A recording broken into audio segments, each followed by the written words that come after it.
We're talking about evangelizing families this Thanksgiving, the challenge of doing that. So let's talk a little bit about family. And the reason we're talking about family and why family is so important in the church is it gives us more incentive. It gives us more of a call to action to actually try to step out of our comfort zone a little bit. I know it feels awkward and kind of weird to evangelize during a Thanksgiving dinner or at a family gathering, but maybe God is calling you to do that. And why is it so important that we evangelize one another in our families? Well, here we have on the slide, family is the cornerstone of the church. What do we mean by that? Well, there are no parishes without families, period. We can even zoom out or rewind or whatever the right directionality is. We wouldn't have any saints if there weren't any families, right? We gotta make saints, and saints aren't just born, right? Unless you're the Blessed Mother. In that sense, you're conceived very saintly. But most of us, 99.99999%, not only have to be born, but we have to be formed. And a lot of times, our parents are all over the place with their faith. That's why the church needs to be there, representing in the home through people, through resources, through streams like this, mom and dad to be those models because they're so darn important. They're just so darn important. Lastly, no vocations without families, right? No vocations without families. Again, where does a child first learn their faith? Where should they first learn their faith according to the church? Should be in the home. And we're going to talk a little bit about why on the next slide, but I don't want to jump there just yet. But again, the model, the witness of mom and dad is key to forming saints. It's key to calling forth vocations to priesthood and religious life, and to just being awesome married people, awesome single people, whatever God is calling you to. Your mom and dad plays a critical role in that. So families, the church, I think you could say, Steve, specifically like COVID, even before COVID, the church was pivoting towards a focus on families in a way that it hadn't before. But COVID really brought that out into relief. Why do you think that's the case? Well, one thing, we were confined to our homes, right? Right. Need the help. Right. And just physically. And then spiritually, we weren't able to go out into a church setting if we were practicing our faith. And so it actually provided an opportunity for families to talk about faith, to watch faith together online. I don't know, I'm sort of throwing a few ideas out there. Am I getting Those close? are great ideas. And by the way, audience, I threw Steve, this was not a softball. He was not ready for this. This was not in the script. That was just an on-the-fly question, and you hit it out of the park, buddy. Hit it out of the park. Well, wow, thank you. So, but before you go on, I have a question for you. Hit me. Because we're talking about two things: evangelizing families. Right. And I'm listening to you, and I'm starting to ask myself questions. So I'm wondering if our viewers are asking these questions too. And by the way, it looks like Courtney Teresa is watching as well. So hi, Courtney, thanks for being with us tonight. So my question for you is, what do we mean by evangelizing? Like specifically, it's such a broad term. And what do we mean by families?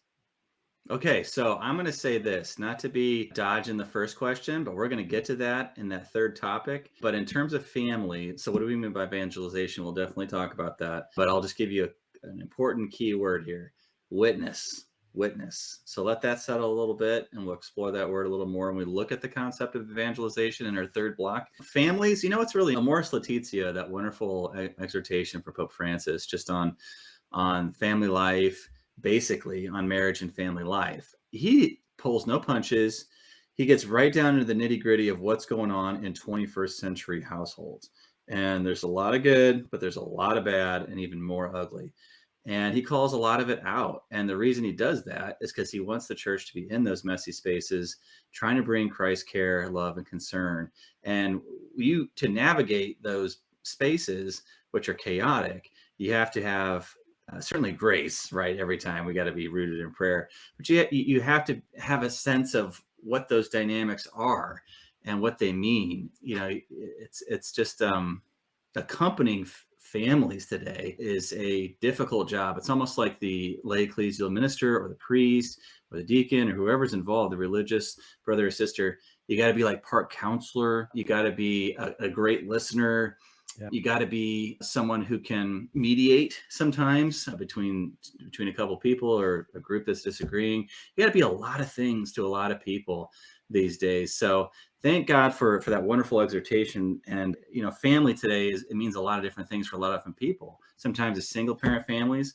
Sometimes it's two parents. Sometimes it's two parents trying to work. So there's a feeling like, a latchkey kid. That's how I grew up. It means a lot of things. So we got to be ready for whatever sort of family experiences in front of us.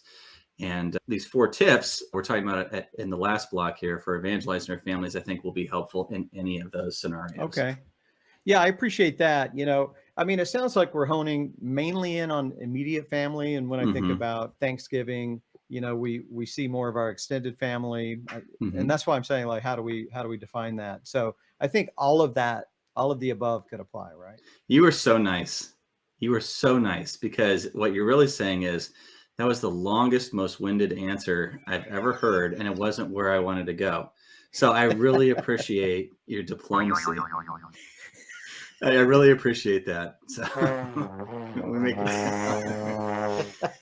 that, folks, it's a trombone, but it sounds like an expulsion of gas. So at any rate, we'll leave it at that. So anyway, yes. So family looks differently for different families. Yep. And evangelization, hang on just a few minutes. We're going to get there. That's right. Let's go to our second slide. Family's the school of faith and virtue. We call it the domestic church, and these are the reasons why. It's not just because mom and dad are the primary formators in the faith, primary religious instructors, but because these things on the slide ideally should be happening in families. Now, we live in the real. We completely understand. We aim for the ideal, but sometimes that can be or seem an infinity away. So let's keep that in mind as we look at this. But in families, what should be happening? An experience of belonging, right? That wonderful first eye contact between mother and child, the experience of siblings, perhaps. I have 6 kids. I'm actually quite jealous of their sibling experience, because I had one brother. Not that he's not great. If you're listening, Todd, you're just fine. So I'm not saying anything negative. But he's 8 years older, and it was kind of like growing up as an only child. There were just the 2 of us from age 9 on, because Todd was already out of the household. But this experience of belonging and acceptance that comes with that should be reflected in the church, right? It should start in the home and then be mirrored in the church. So these things on the slide that we're going to walk through, they're not just things that should be happening in the home. They're things that we should be doing in our parish community also. So what about learning in community? Steve, do you have any thoughts on that one? Well, yeah. I mean, I'm thinking about both scenarios. We learn together as a family through our conversations, questions posed by maybe the parents or the children, grandparents, whoever's in the household. And this again, I think should apply in our parish setting. Absolutely. I think of like 4 things, or maybe 3 or 4 things specifically. We learn how to trust in a family. And that word faith, pistis in Greek, literally means trust. So we learn how to trust from our family, or that worst case scenario, we learn how to be distrustful, right? Again, why it's so important to be evangelizing within our domestic churches, within our households, in our parish community, because this is the seedbed, right? Literally, the word seminary means seedbed. This is the seminary for every baptized Catholic. That's another way to think about it. And boundaries. We learn about boundaries. We kind of learn like our own space, other people's space, to be respectful, to kind of care for those around us. Who's my brother? Well, everyone within your circle, your family circle. And then you learn it's beyond that, even into the wider world. I think we also learn how to dream in our families. And by that, I mean like to be hopeful, to really have dreams about like positive dreams about your future, or again, depending on your experience of family, it could be, I don't want to say nightmares, but you could learn how to be an anxious person, learn how to be a fearful person. And again, a lot of that's rooted back in if we did not learn how to trust. So much of what we do in the church and what we believe, how we pray, how we worship, everything is built on trust. Trust that God really does love us, that we really are lovable, and that the people around us are also lovable and they love us. And I think that last one, Steve, is probably the one that we don't do that well, like signaling to each other. What do you think about that? Yeah, yeah. Are you talking about loving, signaling Yeah, love, the love that we have for one another? do we really show that in our parish communities? I mean, I'm not saying every parish community does not do this. I'm just saying I think it's probably a challenge for most. Yeah, I think it's an interesting thing to think about Yeah, because as Catholics, our faith is so private to many of right. us. And so we don't often think about acting with our parish family the same way that we do as our family at home. So Right. I think that could be part of what feeds that. But at the same time, it's just the idea that maybe we haven't, fully engaged with our family there. So whether we're creating our own boundaries or maybe we don't feel that that truly is our family, but you see the same people, you know who sits next to you at mass, but is that where we draw the line? Yeah, I was actually having through most of my adult Catholic life. I think the reverse has been true for me, where I didn't know the person next to me, and I didn't bother to learn who that person was. Point. Yeah. Well, that's just me. I'm not. I just think that, and that's a lot of, like you said earlier. It's kind of like what our disposition is. Maybe faith is really private to us and whatnot. Maybe we're just not very sociable. We're more introverted or whatever the deal is. But it's funny because in my family, again, we only had four of us. We all knew each other. We also knew who was there and who wasn't there, like Hmm. especially for dinner time. What's interesting about church growing up was it didn't dawn on me that it mattered that everybody be there who's Right. supposed to be there. I was so focused on me and what I was doing, just like young people are. But then we carry that over into adulthood sometimes in our faith.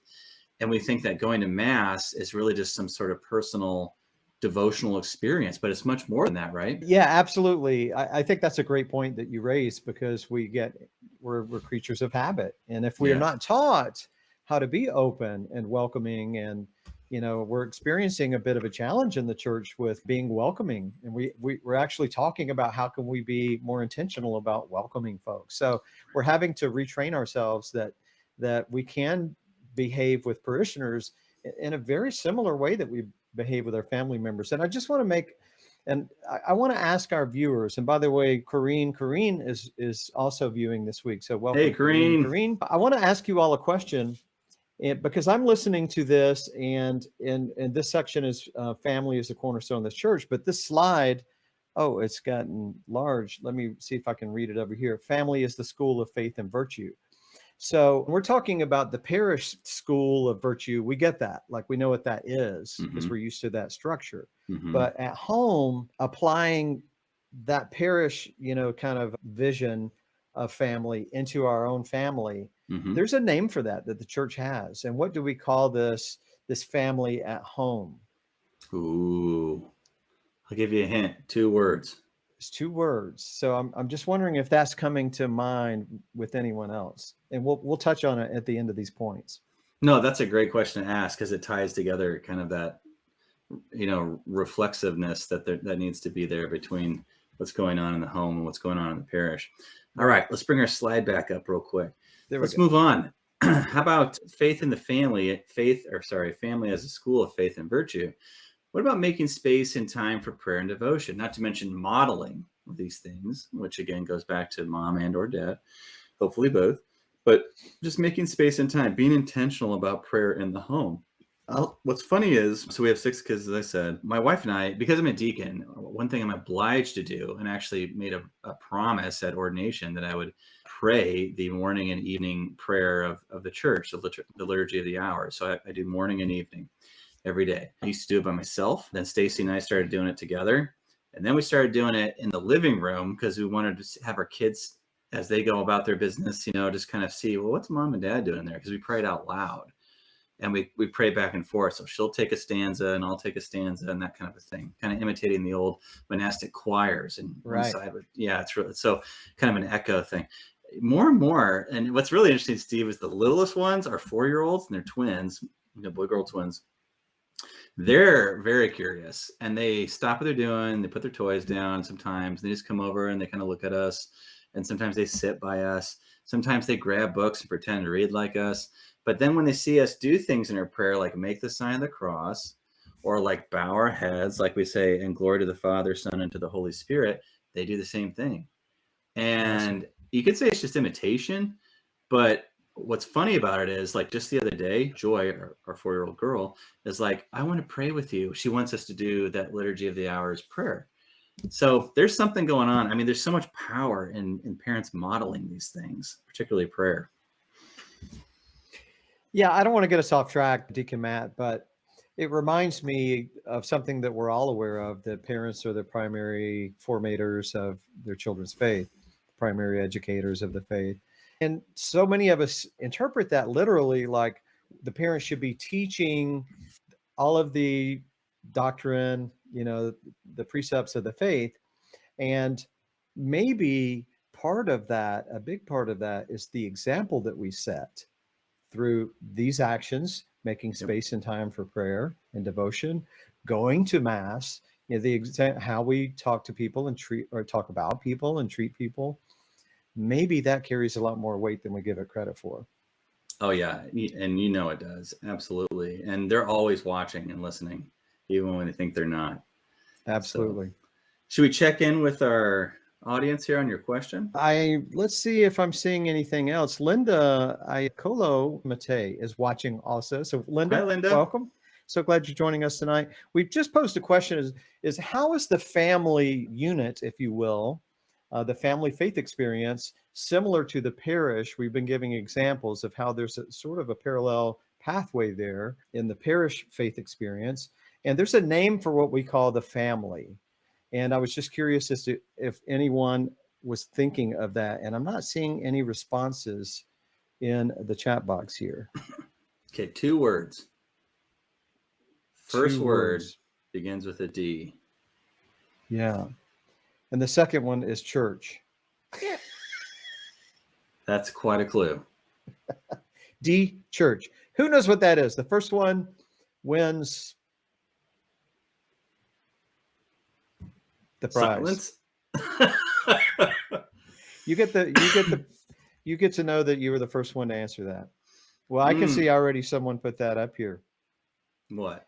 There it is. Deborah says it's the domestic church. Very good, Deb. Very good, Deb. Good on you, Deb. Okay, so the domestic church, very, very much. Deb also says, funny thing about church and identifying those in the pews, I had a woman apologize because she sat in my pew a couple of weeks ago. Oh. I like to say when I'm preaching, depending on what the gospel is, but I like to say, like, look, it's not like we're on an airplane and we've got first class business and coach. All right, you don't pay for your seat, you don't earn a seat, so just let people sit by you, let them come up front. And the hardest part, Steve, is trying to get people who show up early to slide into the middle. Right. And what's funny is I had one person say, I don't like the middle and I feel like I'm being punished because I show up early and I go in the middle. And I said, well, that line from the gospel, he who is last will be first. Well, what you never hear is the follow-up for that, which is he who's in the middle will be saved. So, Oh, wait a minute. There we go. Anyway, that's a good one. It's so funny, the things that we get really uptight about, but that's what makes this so interesting, I